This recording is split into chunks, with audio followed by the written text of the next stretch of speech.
Louisiana All American Sports Show. Louisiana All American Sports Show. Louisiana All American Sports Show. Louisiana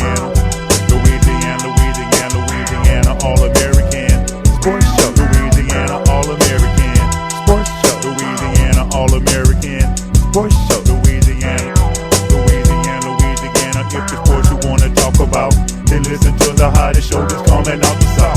It's Eric Hatfield and Coach Perry Daniels, man. They're gonna sit you down and tell you all about the game and make it plain. 96.9 FM, that's the station. To hear the best sports talk show in the nation. Without hesitation, you should get with this and get your popcorn ready for you better not miss. Louisiana All American Sports Show. Louisiana All American Sports Show. Louisiana All American Sports Show. Louisiana. I'm just so fresh, so clean. Good morning, Baton Rouge, and welcome to another edition of the Louisiana All American Sports Show here on 96.9 FM WHYR-LP, Baton Rouge Community Radio. You're listening to the Louisiana All American Sports Show on, what's today? Today's what, August 14th? August 15th. Yep, day after the premiere of Straight Outta Compton. This is Eric Hatfield. And this is Gerard Piper, a.k.a. Joker P. And I'm Coach Gerard. And we're locked and loaded, and we got a whole mess of cards for you here on the Louisiana All American Sports Show. A whole lot on the buffet today. We will have a guest calling in, coach of the McKinley Panthers. McKinley Panthers football team. Coach Robert Signater will be calling in to join us shortly. Of course, the NFL preseason got underway in full swing last Sunday night, and of course, our beloved Saints got underway Thursday night, and they got a lot of work to do, which is why we go to training camp.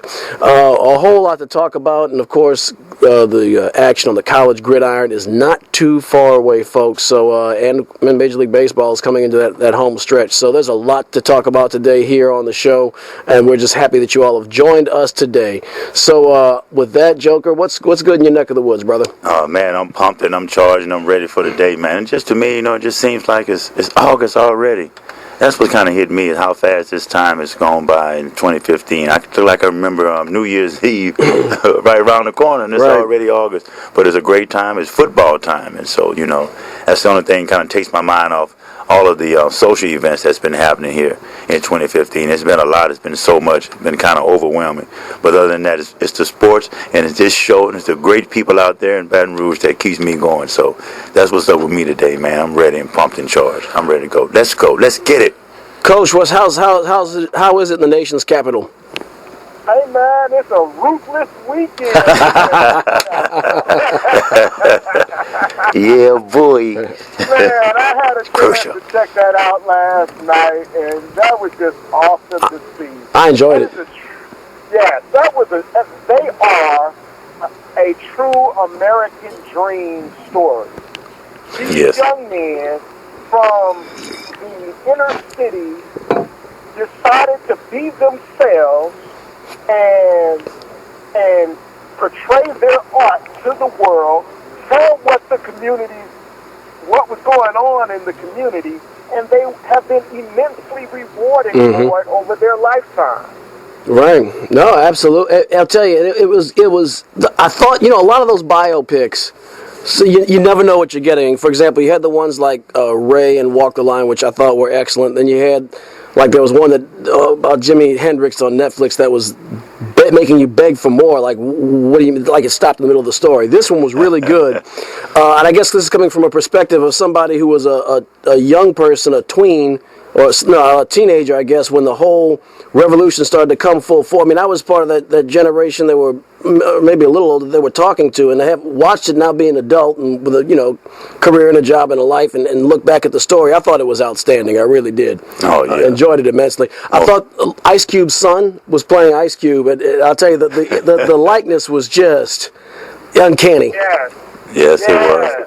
And like you said, man, it was great growing. We was actually growing up in that time period, and for young kids to see now, it was a difference back then. To me, like you said, being at that time period where the culture changed in hip hop at that time, and it was kind of a different type of revolutionary. It was more before that it was more conscious type of music, and it was kind of conscious rap with the New York East Coast, KRS-Ones and the Public Enemies and those guys. But then the revolution kind of started a different way. It was on the West Coast, so it was more toward the police. It was more toward. Now we're going to talk about what we're experiencing in the hood with the drugs and the guns and that type of thing. And people looked at it as bad, but it was like the other side of the coin. We had, we got the conscience to tell you what's, about being self-proud and proud to be black. But then on the other hand, we need to fight what's going on in the system. We're sick and tired of this. So that's what NWA stood to me. It was their reality that they were talking about. Right. Exactly. And they get a lot of flack for glamorizing violence and things of that nature. But these young men weren't out doing drive-bys. Exactly. And they weren't arrested for any of that. They were not. Well, easy. They were just speaking about the culture. And, Ice Cube recently did a song, rap music made me do it. Oh, gangster rap made me do it. So people tried to use gangster rap as a scapegoat for the things that are going on in the community, where the gangster rap reflects what is going on in the community. Exactly. And man, you hit it right on the head. And there's also, I look at it almost like, and I don't want to get too much into this because this is a great topic, but I think it's like a guilty pleasure in a sense. It is. It's almost like having, some people like horror movies. Some people like certain type of movies, even though they live vicariously through that. Even though they may not go out and do that, but they like those type of serial killer movies. People that read Stephen King novels, which end up becoming Stephen King movies. And it's all entertainment. And some people, sports guys, athletes, they like to hear so-called trap music, or they like to hear that type of music, like living vicariously through that. Just like I like hearing those type of stories, even though I know it's not real, just like the movie is not real. Right. But I enjoy that, you know what I mean? So it's kind of this, right, exactly. Oh, yeah. Al Capone, we idolize it in America, these guys. These are pop culture, Right. But anyway, I digress. I thought that Eazy, the guy who played Eazy-E, the real person, was brilliant, and the guy who played him did a really good job. But Eazy-E, when the FBI sent them this veiled message, which didn't say anything specific except a giant middle finger through some very polite words, and Eazy-E said, "Well, we're going to take this to the media and show them." How, he's like, he knew how to take that publicity, good, bad, or otherwise, and turn it into free pub, and it helped grow the brand. And then you had kids in Middle America showing up at the concerts, rapping the stuff. I mean, it was great. It was a good kind of for me personally, I guess, kind of a way to revisit that time, and also an opportunity to gain some perspective from that of a mature adult, that I didn't have when I was a teenager when this stuff was all coming out. And the song of the day, obviously, I was going to think about playing them, but I didn't. I played another group, and we're going to talk about that later. I want to ask you guys, should they have a movie? But we'll get into that later. I'm going to save that. Let's put this in context. During that time period, there was a lot of gun violence, and there was a lot of drug infestation in the community. Yes. And now that we look back on it, we know that the drugs were planted by the Reagan administration, George Bush Sr. That's right, CIA. That whole crew. And the guns, another CIA plot to create this type of violence, to feed the industrial prison complex of California. So for those young entrepreneurs to be blamed for shining the light and telling what was going on in their community, it's just injustice. And yes, yeah. I don't want to get too much into this because we are Louisiana All American. Hey. So let's but you're hitting on something. And this will be the last point. This is the last point I'm gonna make on that. And because you touched on it, back in those days when we had the most violence and the drugs at that time, when New Orleans was the capital, all these hundreds of deaths per year. And do you know that 20 years later, the crime in the country has actually went down? I want to say half. more than 50% New York and these places. But the prison, when you said an industrial complex, now we have twice as many people as we had back then in the 90s when the violence was up. And now that the crime is down, we have more people incarcerated, over 2 million. So that tells you right there. And Joker, hold on, Eric. Yeah, go ahead. So we're starting to see a new spike in violence in the inner cities across America.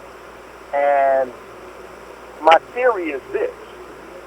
The inner cities bought into the Obama administration and the change and the hope and optimism that came with electing the first African-American president of this country.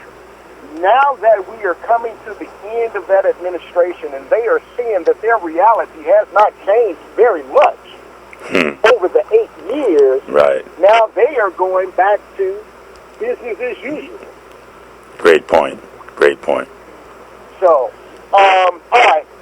Is the caller going to call me, Eric? Yeah, he's going to. Yeah, Coach Signater is supposed to give you a call. I just sent him another text as a reminder, so we should be hearing from him soon. I guess. What's on the high school scene? Yeah, in the interim, do we want to? I guess maybe talk a little bit. Of course, high school football starting up. September the 4th is going to be our day. We can announce that live on the air today. It's been official. Yep, the premiere of Louisiana All American Sports Game of the Week on 96.9 FM WHYR will premiere Friday, September 4th, 7 p.m. as the McKinley High Panthers host the Scotlandville Hornets. Yeah. You'll be able to tune in to 96.9 FM and hear a Joker and myself call the game. It will be our first ever high school broadcast on 96.9 FM. We are very much looking forward to it. And Coach Signater, of course, is the coach of the Panthers. He'll be on there. We'll have a pretty healthy dose of McKinley, Scotlandville, and some of the other featured schools that we've had. The Port Allen High School Pelicans with Coach Nick Mitchell. A lot of exciting high school football action that you'll be able to hear all year long, all fall long on 96.9 FM WHYR. Oh yeah, man, I'm pumped and charged. I think it's going to be a great idea. For the people out there that can't attend the games, you can tune in on 96.9. We're going to be the only ones that's probably covering high school sports. We like to get out and support our young people out there and our kids. So be on the lookout. More to come. Well, there are a couple of stations that follow teams. So Central High has a broadcast. Right. I don't know what LSU Lab or Baton Rouge High? Right. They have yeah. It's not Baton Rouge High. They don't have a football. No, Catholic High. That did not mean to say Baton Rouge High. I said Catholic High. Yeah. I said Baton Rouge High. Yeah. Yeah. There's one for Catholic High, and then I think Denham Springs also shares some airtime on that network. Then Parkview Baptist has its own little network. That's it, though. That's it as far as what you'll find during the regular season. So we will be it. We will be the source, and we are excited and proud to give it to you. We've been building it up for, going up down the learning curve and taking the hard knocks for, this is our 5th year doing this total. All the other activities have been exclusively on Louisiana All American Sports.com, but we think this is a better way to reach you and reach a lot more people and spread the excitement of high school football. That's right. So get your popcorn ready. That's what's up. Man, the Louisiana High School Athletic Association cut a deal with Max Prep, and now they are asking all of their coaches to upgrade the results of the games that are played through the Max Prep website, and then that website will automatically update the LHSAA website. And in the past, the coaches have had to go to the LHSAA website to report scores. Right. So that should be a very interesting concept. I did read an article to where the volleyball coaches are very hesitant to see how this helps their program. Max Prep is a very football and basketball-oriented website. So I think they just kind of fear the possibility of being lost in the shuffle. And we already know that volleyball is not a very popular sport in the Baton Rouge area, although there are some very good volleyball players. Now, in the Baton Rouge area. I agree, but I'm thinking to myself, Max Preps has pretty big platform across the country, and as you pointed out, volleyball could use a little more exposure. I mean, what does the volleyball program have to lose? Because they're not getting they're only getting so much exposure right now. I would think it's a positive for the LHSAA. Well, I guess Coach Sig might be held up a little bit calling in. Perry, which way do we want to steer the ship until we hear from Coach Sig? Up to you guys. I'm going to step away and do as your text is requested. Oh, okay. All right. Great. Well, and look, let's just, I guess, give the audience then a look at the menu of what's on the buffet. We're going to talk a little bit of LSU and SEC football. We're going to talk about the Saints and everything that goes along with that.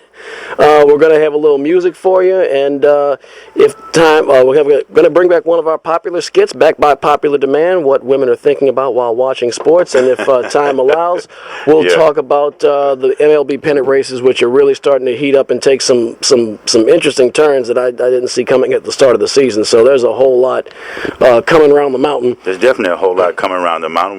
We can start off talking about LSU. I heard something, and I want to get your question. First, LSU. Who should start this year? Jennings, Brandon Harris. Oh, Joker, I personally think it's a no-brainer. First of all, let's forget about the incident with the where Jennings and his buddies went and retrieved some stolen property, which is just, I think, quarterbacks and LSU. What's up with that? I don't know, man. I mean, they're always knucklehead post-adolescent stuff. Let's forget about that. Even before that, I thought that Brandon Harris was visually and visibly a better talent. Dude has a rifle for an arm.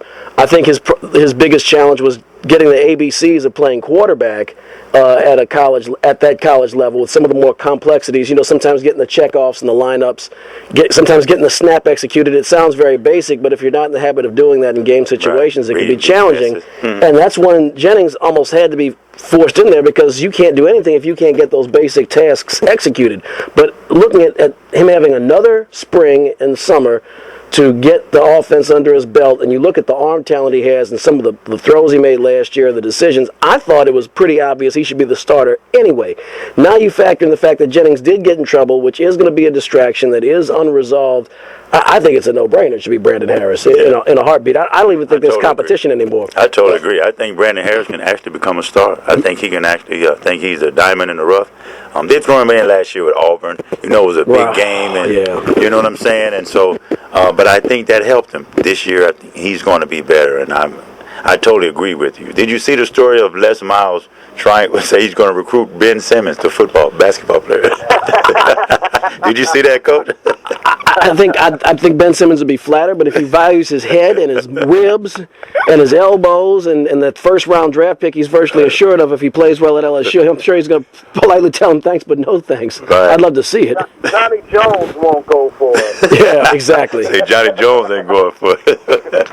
So speaking of Ben Simmons, though, and then I'll jump right back into the football, but the LSU basketball team played their first game in Australia this week. And I got it. Here's our guest. All right. So now we got Coach Signater. So did they win?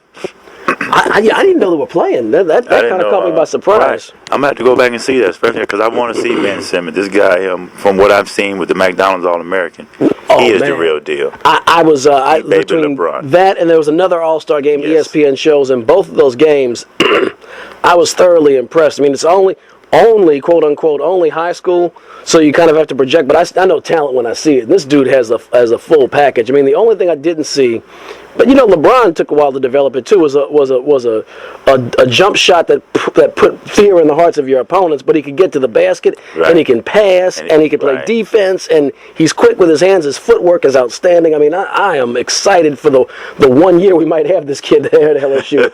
Maybe 2, I don't know, but 6'9", 225 pounds. But we'll get more to that. What's up, Coach? So man, just to finish that thought that I was on, Ben Simmons scored 22 points, 10 rebounds in the first game in Australia for the LSU Tigers. Good on you, mate.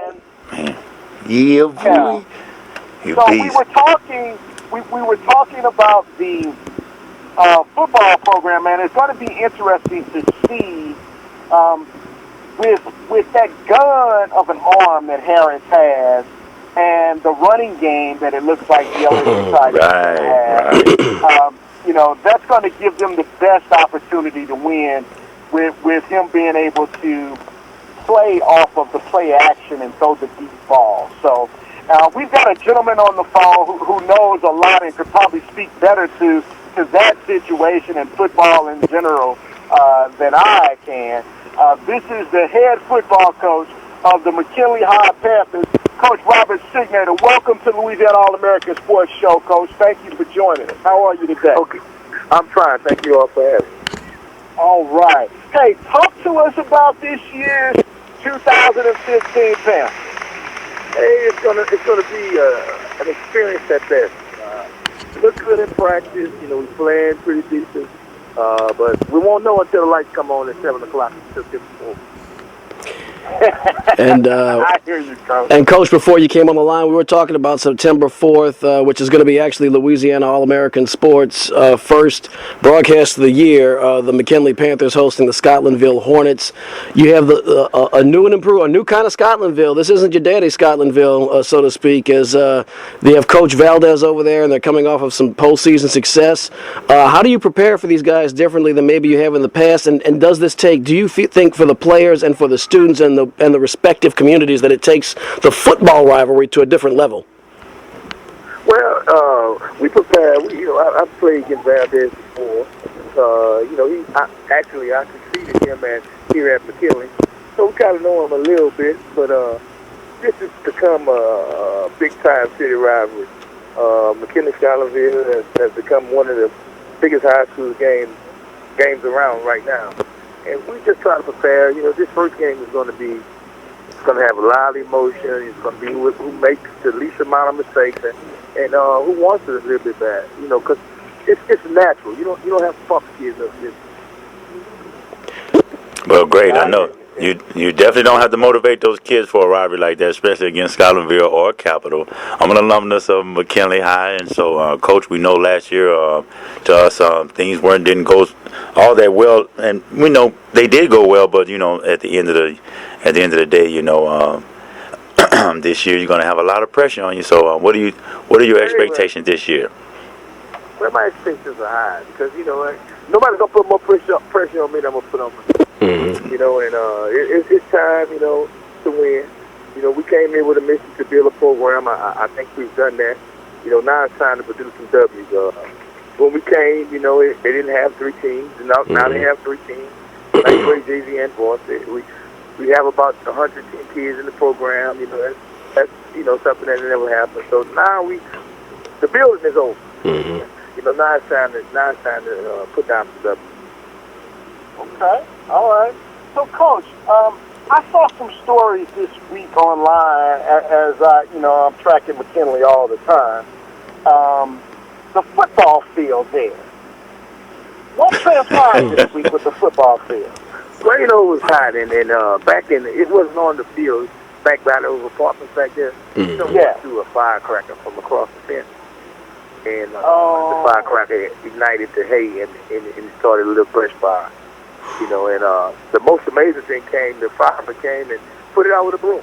You know,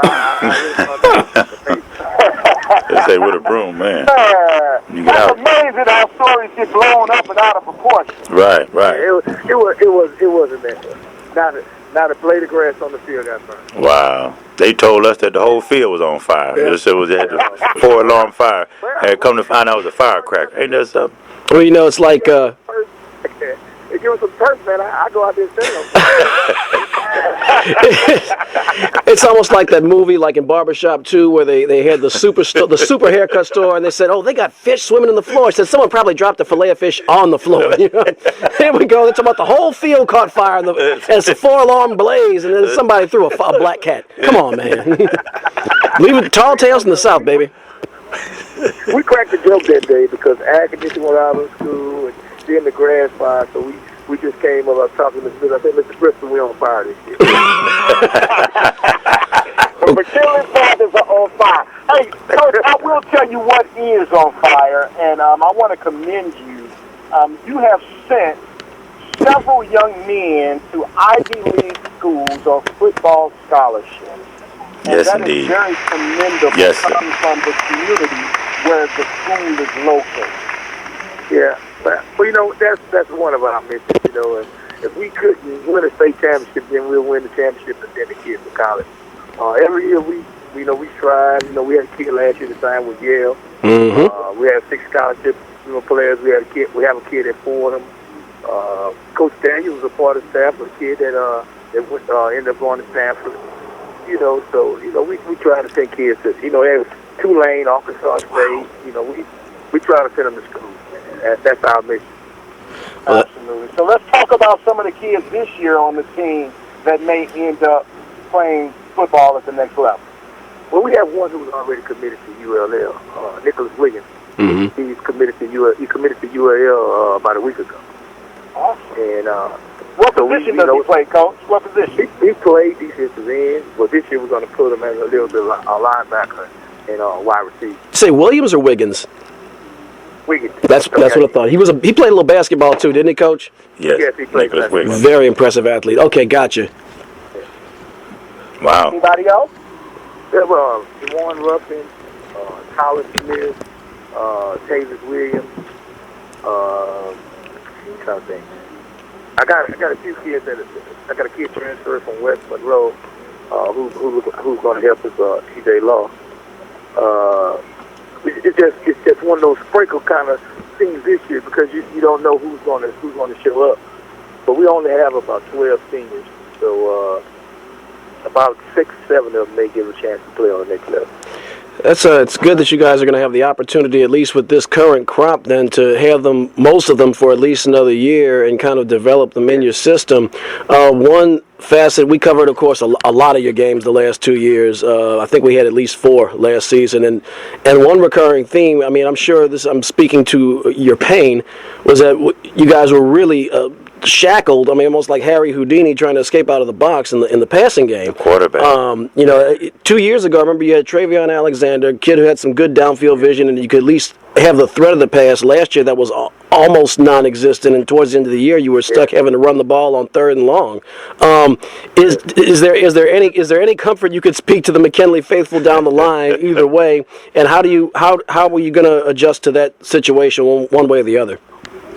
Well, do you have a quarterback? We hired another offensive coordinator, so we changed things up a little bit. We hired Cleophas Jonathan as the offensive coordinator, and we have the same 2 quarterbacks from last year that finished the season last year. So, their passing is a little bit better. We're spreading it out a little bit more and trying to give them some simple things that they can do. So hopefully we can pass the ball. But if we can pass, I think it really will be exciting.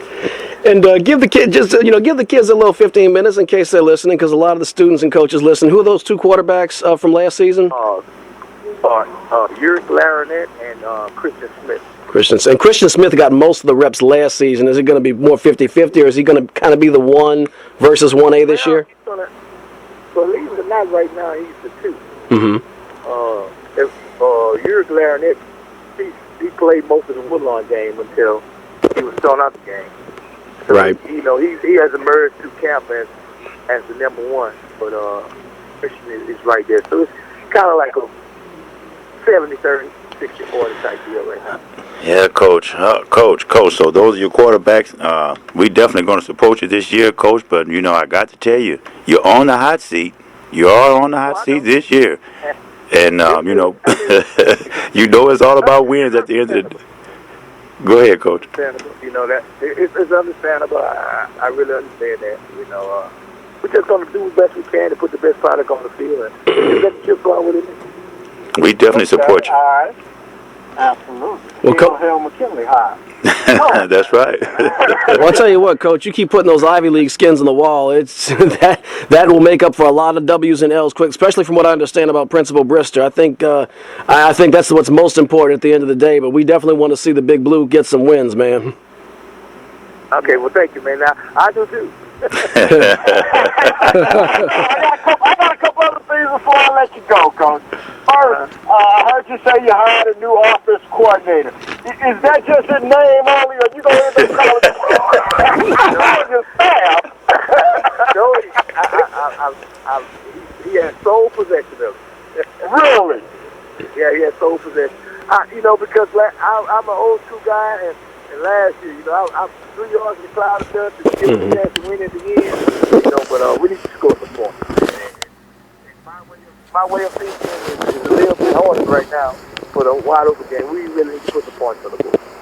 Absolutely. And lastly, man, I've got to tell you this is the McKinley Blue in me. Last week we had on our show Coach Johnny Duncan of Capitol High, and he said he was going to beat McKinley. Sure did. Yep. He sure did. He said it. He said on there, that's right. Now, what you got to say to reply to that? Hey, the last guy that said that was Coach Coleman at Capitol. I told him we were going to put 50 points on him, and we beat him 48-8. So,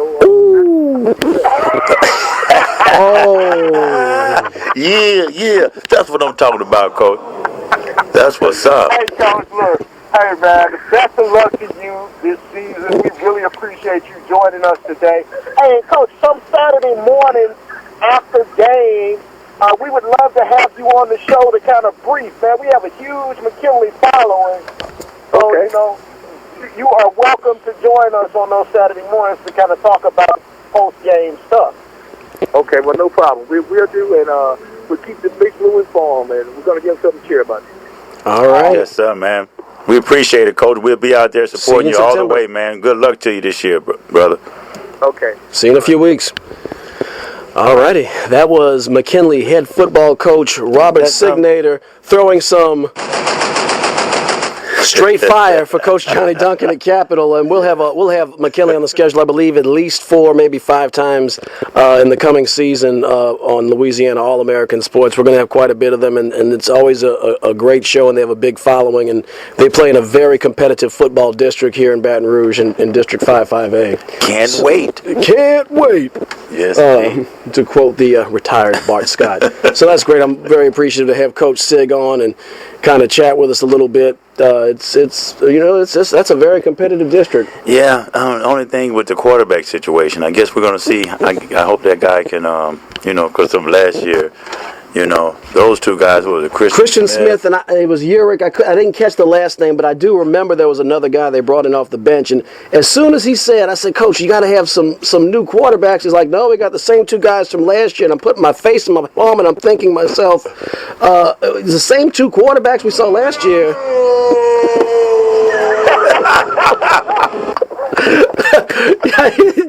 Something's got, but sometimes the right coach and the right coordinator changing philosophy could bring out the best. So I'm going to be an optimist. There we go. So Joker. Yeah, I'm gonna be optimistic too. We're gonna definitely support him because hey, it's hell McKinley High, and so I gotta go with that. Most definitely. Hey, but this week I was talking about the music I was going to do song for today, and of course it would have been a no-brainer to do the NWA. I was thinking about doing We're All in the Same Gang with the issue that's been going on and get a whole West Coast vibe. But I have another group, and we use this group from time to time, and I think they should probably get a movie. What do you think? Check this out. Hold it now.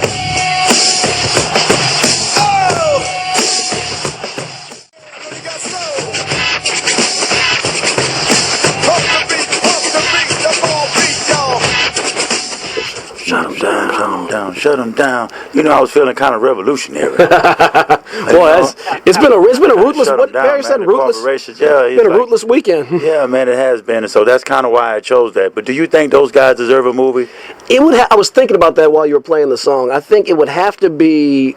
I'm not familiar with the production crew that did the NWA story, but so much of the NWA story was public that whatever was lacking from that elite screenwriting talent. And I think the screenwriters did a great job. That's not where I'm going. But I'm saying any deficit, no matter how small there might have been, was probably made up by the fact that a lot of the target audience, guys in their 30s and 40s, going to see the movie, knew some of the story in the first place.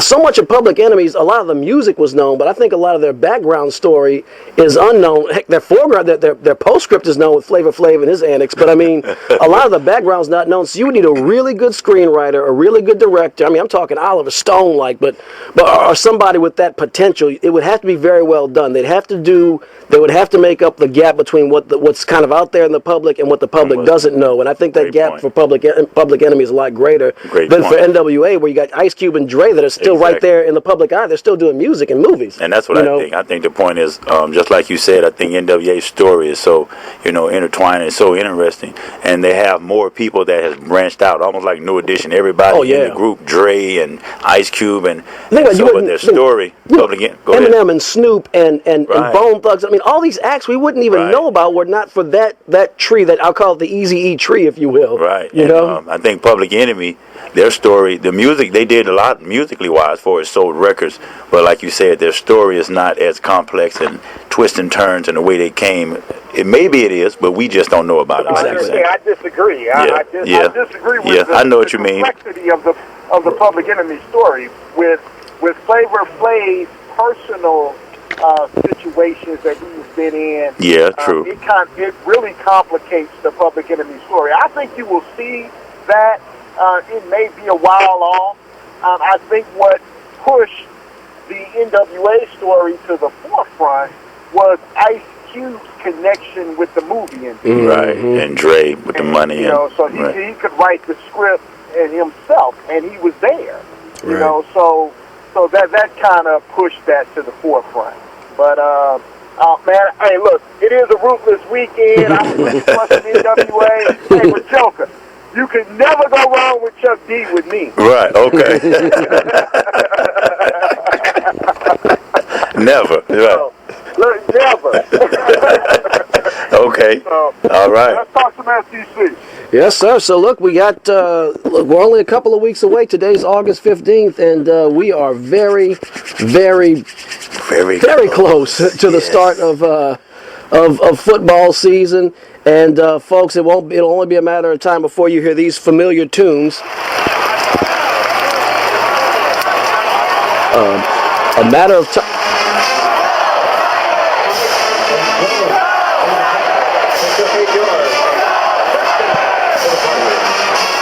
So, and I hope we hear them a little bit more this year than we did last year, as the offense was in a transitional period last year at LSU. And I'm hoping with that rifle arm. I mean, I like everything about Brandon Harris. The few times he's gotten to address the media, he seems like a kid whose head is screwed on well. Nice kid. He looks like someone you get along with based on the little clips I've seen. Arm talent is obvious. Accuracy is obvious. I think just having another year to get that system under his belt might be the difference. And with those four horsemen LSU have in the backfield, between Leonard Fournette and then they got Nick Brossette and Darius Geis coming in, and with those receivers coming back, Traven Durrell and Malachi Dupree. Man, if they already got the defense has some bad mamma jammas. This could be look. I expect LSU to compete and contend in the West. The problem is you have three other teams that are probably just as good. Yeah, I totally agree. But I want to ask you a question, especially I want to ask Coach too. With Les Miles still not naming a starter, I don't know if it's strategy against the other team. I like for the coach to name the starter so the quarterback can have confidence and know that it's his team.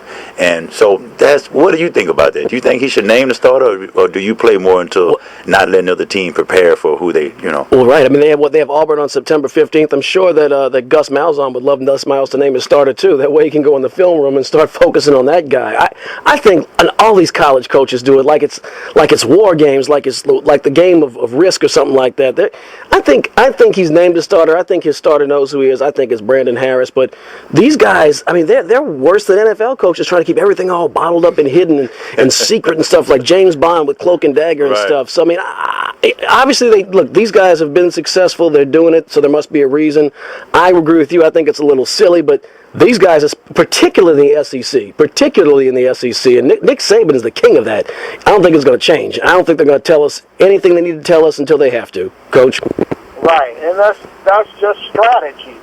I tell you what, the offensive personnel knows who the starter is. Mm-hmm. Okay.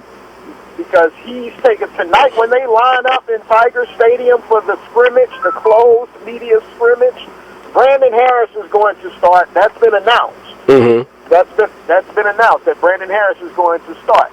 So even though I've got a number one guy taking the priority of snaps. I'm not even going to let him know that he's the starter until opening day because I want to push him to the limit. I want to get as much out of him as I possibly can. I want him to be fearful of that job, to let him know that every day he's got to bring it or else I can replace him. Right, exactly. Right. Especially with young people, especially with young guys. He's still just a sophomore.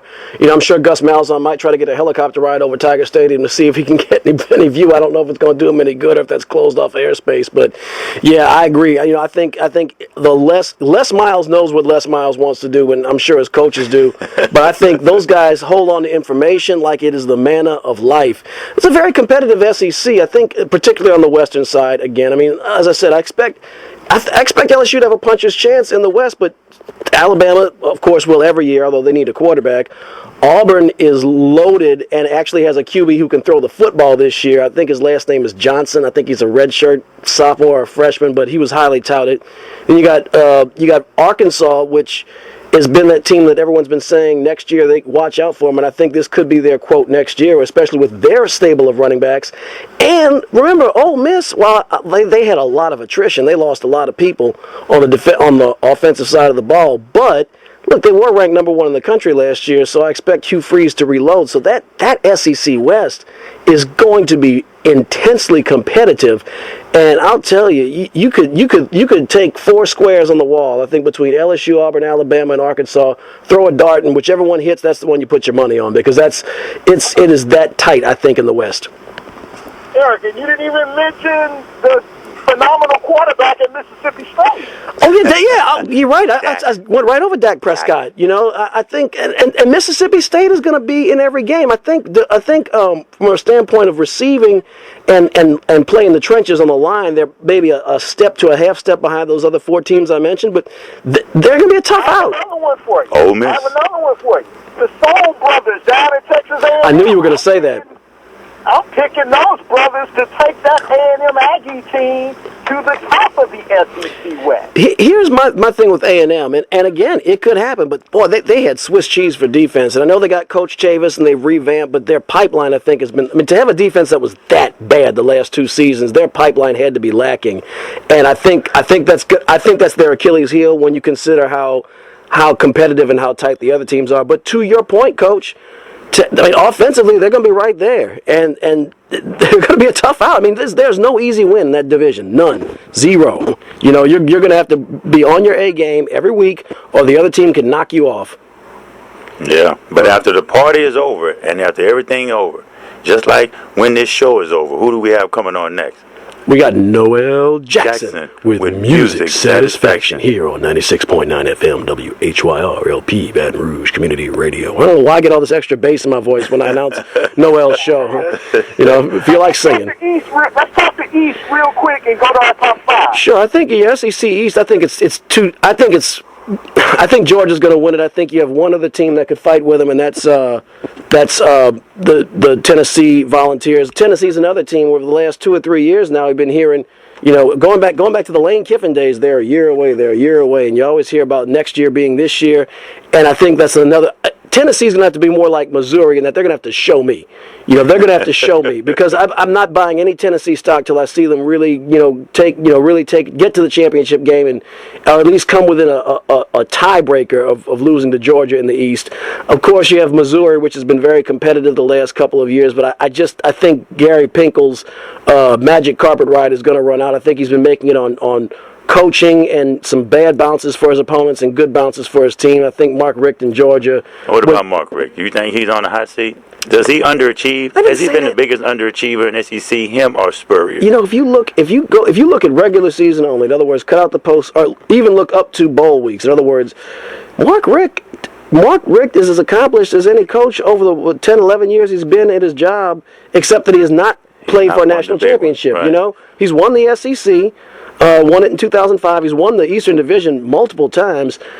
Look, you can get rid of him. Players in the NFL. Yeah, exactly. You can get rid of him, but who are you going to replace him with? Good luck. I mean, whenever you fire somebody, especially somebody very, very accomplished, you better come out with somebody who is as good or better or has that potential, and that's just not, they don't float out there. That's not like catching the bus where they come every 30 minutes to an hour. Those are hard to find. So I think you could have your Georgia fan who's not satisfied. And I don't think Georgia's going to win the national championship this year, and they'll call for his head like they do every year. But I think the administration, the athletic director knows where their bread is buttered. I don't think he's going anywhere because they got a very fine program over there in Athens, Georgia. Oh, yeah. Well, my homies get no respect. University of Missouri has won the East the last 2 years, man, and Eric's labeling them as being competitive. When I was going to mention that, when I heard him say that about Missouri, I was like, well, didn't they win? They did. They've been shockingly good. I mean, I've stumbled up the stairs a couple of times in life. Well, we're definitely going to see. But I wonder what goes through, with just all this football stuff going on and everything. Now football season getting ready to start, and now we got our girlfriends, and we're going to have our wives and our daughters, and all these people to deal with now. We got to take the TV from them. There's a lot of things that goes through females' mind when watching sports. And this is a segment that we wanted to bring back. And I've talked to a friend of mine, and I just kind of wanted to know the top 5 things that went through her mind while watching sports.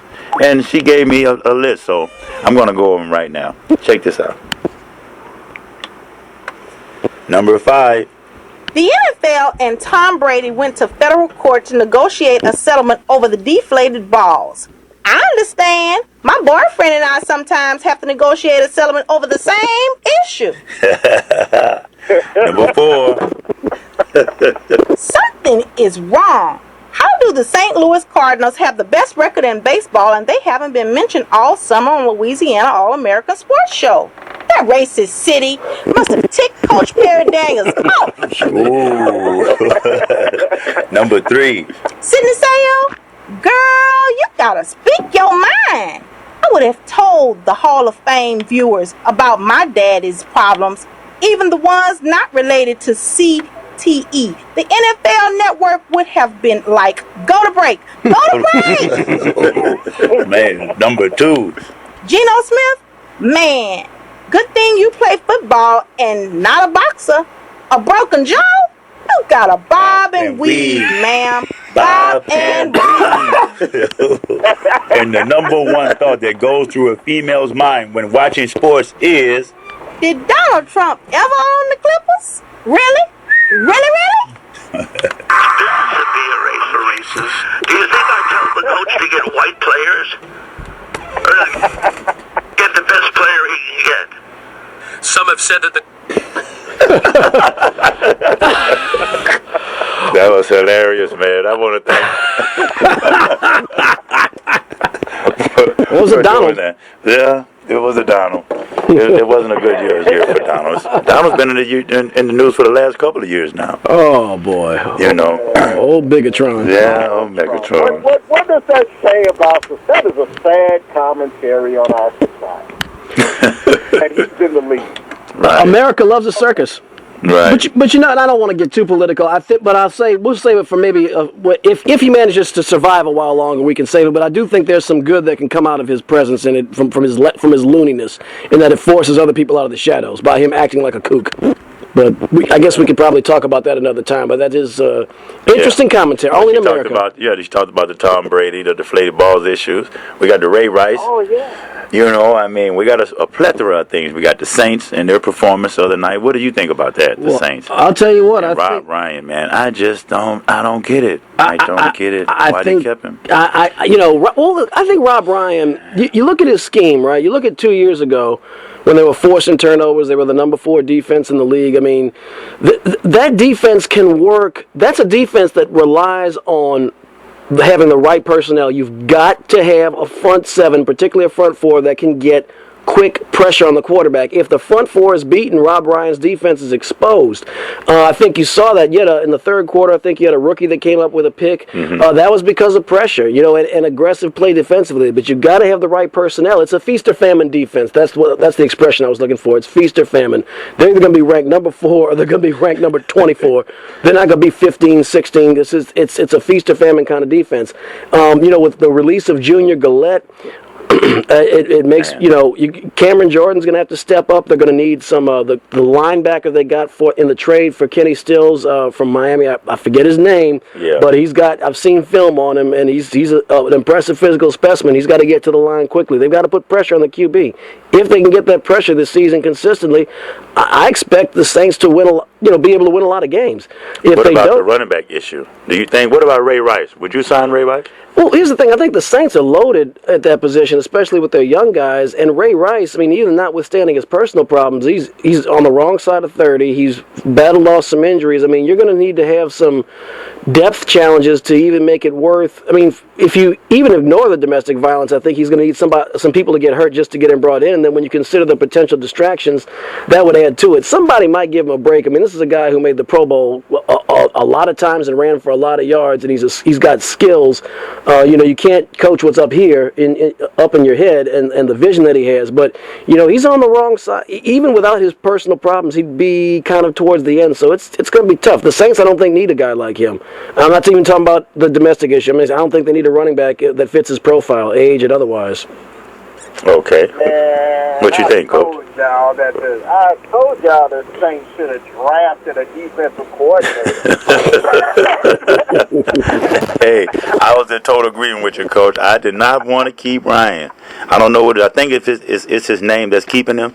And he went to Dallas and bombed. He's not showing me anything. He's never showed me anything. Maybe one season he showed me something, but man, I just don't see it at all. What do you guys see with Mariota or Jameson this year? Well, the good news with Jameis Winston, you want to talk about a situation where the expression "no news is good news" applies. It applies tenfold with Jameis Winston. The good news, you haven't heard a peep about anything except for him showing up to camp and doing his job, and that's good for him.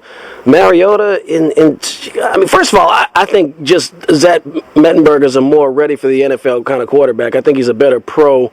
Fits the pro style. But Mariota, won the Heisman, and he threw a lot of passes and completed a lot of passes and threw a lot of touchdowns, and that's to be considered too. But I think Jameis Winston is all but guaranteed to be a starter week 1 and is going to have an opportunity to make an impact, good, bad, or otherwise, before Mariota. I think that in Tennessee, look, if you want a shot at winning, I think Mettenberger gives you a better shot to win right now. And Tennessee had a very horrible year last year, and there's going to be some hot seat action going on there. Hey, Coach. There goes the LSU coming out here. There you go. Just keep them out of the bar rooms. Hey, Coach. Yes. Your surprise NFL team this year, AFC, NFC.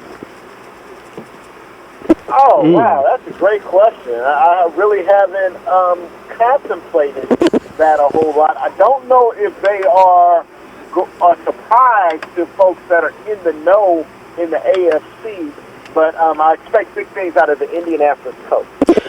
I'll tell you what. Who you going to say? I'm going to say Oakland Raiders. Ooh, that would be a shock. That would be an electrocution type shock. Did you see them play last night? They look pretty good. David Carr. They don't look terrible. They got Michael Crabtree, and they got David his name Carr from Alabama, the wide receiver.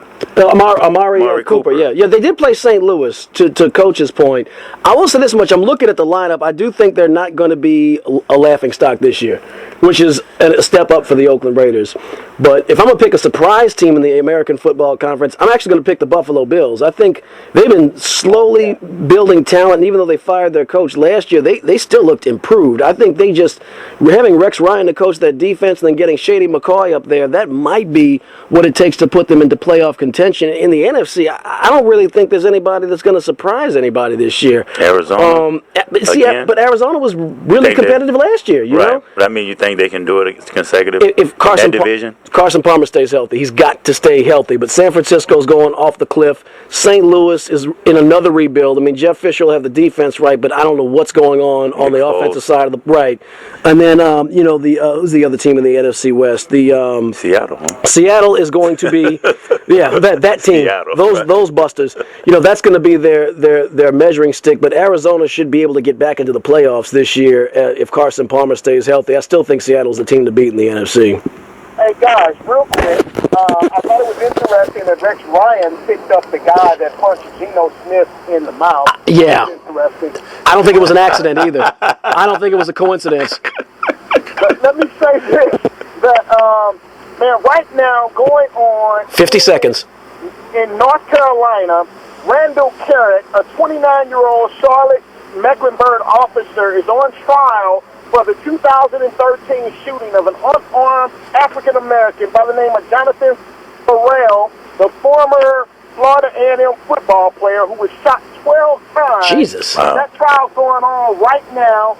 We tend to get outraged over the incident when we see it on video, to follow these things through the trial. That's right, Coach. That's right, and Coach. make justice be transparent. Hey, we got just a few seconds. We haven't talked much about baseball, but if you want some more surprises, the New York Mets are comfortably in first place, and it's the middle of August. I'm having shock on that if you're a baseball fan. No St. Louis? Oh well, we got 10 seconds left. No Cardinals? Perry's ticked at them. Let's. I want to thank everybody out there, man. Coach. ADT, JNS, love you. And you all have a good afternoon. Stay tuned for Noel Jackson. Protect us from the evil, hail to the King, Lords of love, may He protect us from evil.